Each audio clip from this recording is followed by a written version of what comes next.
আর ছোট একটা অ্যানাউন্সমেন্ট ছিল।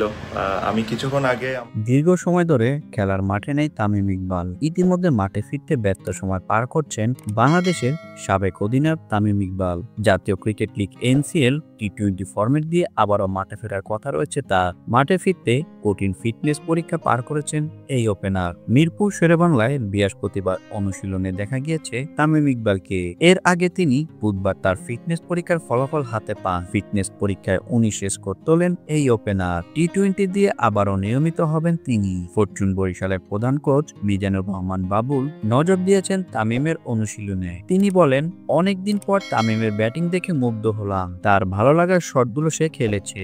তামিমের ফিরে আসাটা বরিশালের ফ্রাঞ্চাইজির জন্য অনেক গুরুত্বপূর্ণ। আশা করি বিপিএলে আমরা সবাইকে ফিট পাবো, আমাদের দলও ভালো করবে। ভিডিওটি দেখার জন্য অসংখ্য ধন্যবাদ। নিত্য নতুন এমন ভিডিও পেতে হলে আমাদের চ্যানেলের সঙ্গেই থাকুন, সাবস্ক্রাইব করুন, ভালো লাগলে অবশ্যই লাইক করুন। ভিডিও সম্পর্কে যে কোনো মন্তব্য করতে পারেন আমাদের কমেন্ট বক্সে। ধন্যবাদ।